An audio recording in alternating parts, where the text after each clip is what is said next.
समझता नहीं है, हमारी वैल्यू नहीं करता, तो वो जो दुख लेवल होता है ना बहुत अलग होता है, तो उसे कैसे हैंडल करूं?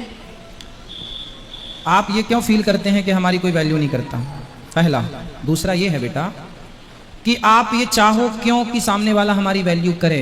आप अपने आप को इतना योग्य बनाओ कि आपको ये ना कहना पड़े कि भाई आप हमारी वैल्यू क्यों नहीं करते, भाई आप हमारी इज्जत क्यों नहीं करते, भाई आप हमारा सम्मान क्यों नहीं करते। जब हम अपने आप को डेवलप करेंगे, मजबूत बनाएंगे, स्ट्रांग बनाएंगे और योग्य बनाएंगे, काबिल होंगे, हमारी काबिलियत है, हमें ये नहीं कहना पड़ेगा कि आप हमारा सम्मान करो।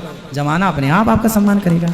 आपको भीख नहीं मांगनी पड़ेगी, सम्मान भैया हमारा सम्मान करो। हमारा सम्मान भीख में नहीं मिलता बेटा, सम्मान तो होता है, काबिलियत में मिलता है। आप काबिल बनाओ अपने आप को। और आप ये क्यों सोचने लगे हमारा कोई सम्मान नहीं करता? ये सोचने लग जाएंगे तो कभी आपका सम्मान नहीं होगा। आप इस पर ध्यान देना बंद करिए कि कौन हमारा सम्मान कर रहा है, कौन हमारा अपमान कर रहा है। यहाँ से पूरा ध्यान हटाइए और सिर्फ अपने को काबिल बनाने में अपना ध्यान लगाइए, सिर्फ अपने आप को काबिल बनाइए। धन्यवाद गुरुदेव। सिंपल। मेरी मम्मी के पास कुछ प्रश्न है, अगर आपकी इजाजत हो तो। आगे। ये मेरी मामी है और ये मेरी मम्मी है। मम्मी नहीं, मैया। मैया, मैंने माँ बुलाती हूँ। मम्मी नहीं। गुरुजी श्रीमन नारायण। श्रीमन नारायण। जय श्रीमन नारायण। जय श्रीमन नारायण। गुरुजी गुरुजी मेरे दो प्रश्न हैं। बोलो। पहला ये है कि लोग कहते हैं पूजा पाठ इतना देरी तक क्यों करते हैं, घर वाले कहें बाहर वाले करें, हमारी भक्ति को देख के लोग बहुत कुछ बोलते हैं। हम पूजा भगवान का करते हैं तो हमें पूजा करते करते उनसे प्रेम होता है, तो हमारी भक्ति बढ़ती है। तो आप बताइए कि हम पूजा नहीं करेंगे तो हमारी भक्ति कैसे बढ़ेगी? पति हैं आपके? जी हाँ, यही। वो तो आपको नहीं बोलते जी, ये भी बोलते हैं। हाँ। देखो, आप पत्नी हैं, आप माँ हैं, आप गृहिणी हैं, तो आपका धर्म है कि भगवान की भक्ति करो, परंतु आपके गृह कार्य भी करना आपका धर्म है। अब गृह कार्य के समय पति को यदि नाश्ते की जरूरत है, वो जा रहे हैं काम पर, तो आप नाश्ता नहीं देंगे, या भोजन की जरूरत है और आप भोजन नहीं देंगे। तो देखो, भक्ति का मतलब ये नहीं कि हम केवल बैठे रहें और माला जाप करते रहें ना। आप झाड़ू लगाते रहो, बर्तन धुलते रहो, काम करते रहो और स्मरण भगवान का बना रहे। पहला कि काम करते हुए भगवान का अहरनिश स्मरण बना रहे, तो ये भक्ति है श्रेष्ठ। दूसरा, ये भाव से कार्य करो कि ये मेरा नहीं है। पति को पति के रूप में देखो ही मत, भगवान के रूप में देखो कि भगवान की आज्ञा है। बच्चों को बच्चों के रूप में देखो ही मत, ये देखो कि ये भगवान की आज्ञा है। भगवान है सब में, सी राम मैं सब जग जानी, सर्वम खलविदम ब्रह्म। तो सबको ईश्वर मानकर आजकल लोग भक्ति का मतलब क्या समझते हैं? हम भक्ति कर रहे हैं, हमें डिस्टर्ब ना करो। जाओ, सास कह रही है बहू मेरा चश्मा कहाँ? अरे बुढ़िया, तुम चश्मा ही मांगती रहती हो, हम भक्ति करने बैठे हैं। ससुर कह रहा जरा एक गिलास बहू चाय लाओ, जरा गर्म पानी दे दो। अरे बुढ़ऊ तुम तो कम मरोगे, हमें भक्ति भी नहीं करने देते। ये कोई भक्ति नहीं है। भक्ति का मतलब ये नहीं है कि आप काम से भाग जाएं। काम से भागने का नाम भक्ति नहीं है। हमारी भक्ति आपको अकर्मण्य नहीं बनाती। कर्म करते हुए, ये दास अनिरुद्ध आपके सामने बैठा तो है, मैं सारे कार्य करता हुआ भगवान को याद करता हूँ। मैं अलग से बैठ करके भगवान को याद नहीं करता। मैं आप लोगों के सामने प्रश्नोत्तरी करने बैठता हूँ तो केवल इस भाव से बैठता हूँ कि भगवान ने मुझे ये सेवा दी है, तो आप सबके रूप में आए मेरे भगवान हैं, आप सबके रूप में जो आए मेरे श्याम सुंदर हैं, मेरे श्रीमन नारायण हैं। मैं आप लोगों को संतुष्ट करता हूँ, तो मुझे लगता है कि मैंने अपने भगवान को संतुष्ट कर दिया। मैं आपके रूप में ईश्वर को मानता हूँ, आपकी संतुष्टि ही मैं ईश्वर की संतुष्टि मानता हूँ। जी गुरुजी हम ये कह रहे थे कि हमने मूर्ति रखा है, लड्डू गोपाल रखा है, हम समय निकाल के अपने समय में से ही उनका हम सेवा कर रहे हैं। तो हम उनका भोग नहीं लगाएंगे, स्नान नहीं कराएंगे, तो हम सब कुछ करो, भोग लगाओ, स्नान कराओ, इतना समय तो निकालो, लेकिन घर की जिम्मेदारियां भी आपकी हैं, उसे भी आपको समय से हम उसे भी कर रहे हैं। इसके बाद भी यदि कोई बोले फिर आपको, तो फिर वो बोलता रहे, तो गुरुजी यही कष्ट होता है ना। जब कोई बात नहीं, भक्त को सम्मान अपमान, जब तक आपको सम्मान अपमान लग रहा है तब तक भक्ति आपकी कच्ची है। भक्त का लक्षण ही है कि कोई आपको गाली दे दे या आपकी आरती उतार दे, आपको फर्क ही ना पड़े कि कोई आरती उतार रहा हो या कोई गाली। ये भक्त का लक्षण ही है। यदि आपको प्रभाव पड़ रहा है मतलब आप भक्त नहीं है। यदि आप प्रभाव से परे हैं कि आपको गाली का भी असर नहीं है और आरती भी उतारी गई, आपको आरती, हाथी चला बाजार कुत्ते लगे हजार, हाथी चलता है, कुछ लोग आरती उतारते हैं हाथी की, हाथी ध्यान नहीं देता, वो कुत्ते पीछे से भाव भाव भाव भागते रहते हैं, कुत्ते उन पर भी, हाथी उन पर भी ध्यान नहीं देता। तो भक्त का रास्ता हाथी की तरह है कि हाथी की तरह भक्त मस्ती से भगवत ध्यान में चल रहा है। सुखदेव भगवान जब चले, और जब चले तो कुछ लोग तो उनको चिढ़ा रहे हैं, बाबा बाबा बाबा, कुछ लोग पत्थर फेंक रहे हैं, कुछ स्त्रियां उनके पीछे पीछे, बच्चे उनके पीछे दौड़ रहे हैं। तो सुखदेव भगवान जब चले तो वो किसी पर ध्यान नहीं दिए कि हमारे पीछे कोई धूल फेंक रहा, उनकी तरफ कोई धूल फेंक रहा था, कोई पत्थर फेंक रहा था।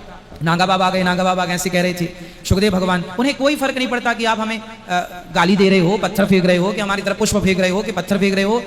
ऐसे सुखदेव भगवान, जो भगवान में डूब गया, उसे पता ही नहीं चलेगा कि आप हमारी तरफ पुष्प फेंक रहे हैं या पत्थर फेंक रहे हैं। ये स्थिति है, इस स्थिति तक जाना है। और आप यहीं उलझी रहोगी, या हमें फलाने ने ऐसा कह दिया, फलाने वैसा कह दिया, तो कह दिया। उनका धर्म ही है बेचारों का कहना। वो ये नहीं कहेंगे तो लोगों ने सीता माँ को कहा तो आपको नहीं कहेंगे लोग। फिर तो लोगों का काम ही कहना है। चूरन तो खाते नहीं, हाजमोला तो खाते नहीं, बेचारे खाए हैं तो कैसे करके पचाएंगे ना, कुछ कुछ कह के, तो बेचारे पचाते रहते हैं अपना। जी गुरु जी, ऐसा है कि लोगों का भगवान पे विश्वास भी बहुत नहीं है। किसका?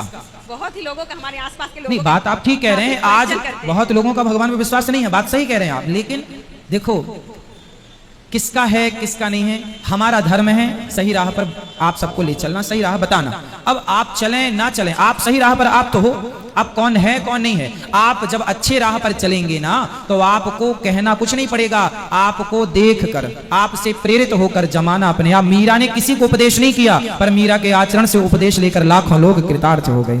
तो आप एक सही राह पर चल पड़े, एक विवेकानंद को देखकर लाखों लोग प्रभावित हो गए, एक संत को देखकर लाखों लोग भक्त हो जाते हैं। तो एक पर्याप्त है, आप बस अच्छे हो जाओ आपके कुल खानदान में, आपको देख देख के आपका मोहल्ला, आपका समाज, आपका परिवार अपने आप आपके पद चिन्हों पर धीरे धीरे चलेगा। मीरा को जहर पहले मिला, कृष्ण बाद में मिले, तो ये समाज का जहर है। भक्ति की राह पर चलोगे तो ये कड़वा घूंट पीना पड़ेगा, और ये निगल गए तो फिर आगे भगवत प्राप्ति भी है।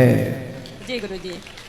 गुरु जी, मेरा दूसरा प्रश्न है कि हमारे जो पूर्वज है, पितर लोग हैं, तो जैसे कि हमारे सास ससुर थे, गया पिंडदान वगैरह सब हो चुका है, तो अब के पितर पक्ष में उनके लिए हम क्या करें? मतलब अभी भी कुछ करना पड़ेगा?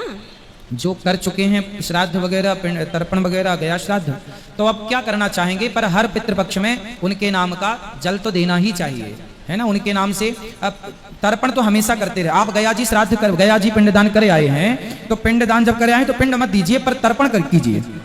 तर्पण का विधान हमेशा 12 महीने, हमेशा कुछ लोग तो नित्य तर्पण करते हैं। तो गुरुजी, साबुन तेल वगैरह सब छोड़ना पड़ता है 15 दिन पितर पक्का, तो ये सब निभाना पड़ेगा इसमें भी? नहीं, खाना पीना तो अलग विषय है। जब सब करे आए हैं तो बहुत ज्यादा नहीं, केवल तर्पण करते रहो, जल देते रहो उनके नाम से। पक्षियों को, कुत्ते को, गाय को कुछ रोटियां खिलाते रहो, कुछ अन्नदान करते रहो, चारा खिलाते रहो गाय को, पक्षियों को, उनके नाम से जो कर सको, ब्राह्मणों को, कन्याओं को, गरीबों को, दीन दुखियों को, इसी बहाने कुछ अच्छा कार्य करते रहो। गुरुजी, मैं और मेरी भाभी आई हैं, तो कुछ साधु संत के लिए दान देना चाहते हैं। कार्यालय में जाके नाम लिखाओ, सबको मौका दो थोड़ा थोड़ा। वो मैया खड़ी है पीली, उनको भी दो।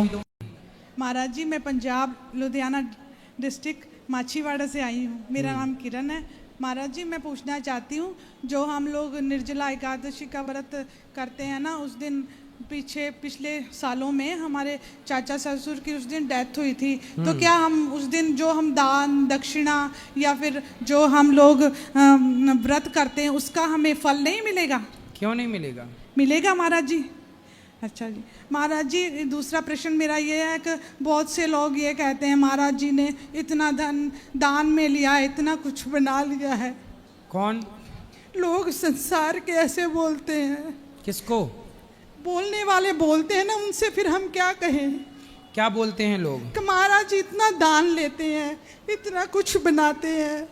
तो बोले भैया आप कर लो 300 माताओं की सेवा, 25-30 हजार लोगों को रोटी रोज आप दे दो, सेवा कर लो धाम में आके। बोले आपका हाथ किसने पकड़ा, आप भी करो जी। बोले आजकल तो बेटे को उसका दोस्त नहीं देता, उसका बाप नहीं देता जी। यदि आप में काबिलियत नहीं होगी तो आप कुछ नहीं कर पाओगे, और काबिलियत होगी तो सब कर पाओगे जी। 30,000 लोग यहाँ भोजन करते हैं नित्य। बोले आप अपने घर पे करा लो रोज जी। हाँ, बोले बोलना अच्छा है, बोल लो, गाली ही तो देनी है किसी को, जी। कोई पैसा थोड़ी लगता उसमें जी। भाई। करने में ना पैसा लगता है, करने में मेहनत लगती है, दिमाग लगता है, वरना गाली देने में तो कुछ नहीं लगता, 4 शब्द निकालो हो गया जी। अब यहाँ 308 वृद्ध माताएं हैं जी। आप समझते हैं कितनी बड़ी जिम्मेदारी है उनको हॉस्पिटल ले जाना। आप अपनी एक माँ की सेवा नहीं कर पा रहे हैं। लोग जो बोल रहे हैं उनसे पूछना कि भाई तुम कितना, 150 बच्चे यहाँ पढ़ते हैं जी। बोले तुम पढ़ा लो 4 बच्चों को, किसी में फ्री में, किसी बच्चे को फ्री में पढ़ाओ, करो व्यवस्था। ये सब बोलना बहुत आसान है मेरी माँ। यदि इतना ही आसान होता तो बोले लाखों करोड़ों साल से धरती है, कर लेते ना अब तक, तुम तुम्हारे बाप कर लेते जी। सरल था तो तुम भी कर लेते जी। महाराज जी, आपने हमारी भक्ति को जगाया है, इसलिए हम आपका बहुत धन्यवाद करते हैं। मैया अच्छा है आप कथा सुनती हैं इसलिए भक्ति जाग गई। कथा का काम है भक्ति को जगाना। महाराज जी, मैं 2 लाइन गाना चाहूंगी। गाओ। पकड़ लो हाथ बनवारी, नहीं तो डूब जाएंगे, हमारा कुछ न बिगड़ेगा, तुम्हारा खुश रहिए, बहुत सुंदर। महाराज जी मेरे पति जी को राधे राधे बोल दीजिए, उनका नाम अनिल कुमार है। अच्छा, हाँ जी, भगवान सुखी रखे अनिल कुमार जी को। राधे राधे बोल दीजिए। राधे राधे अनिल कुमार जी को, राधे राधे अनिल कुमार जी। धन्यवाद महाराज जी, थैंक यू।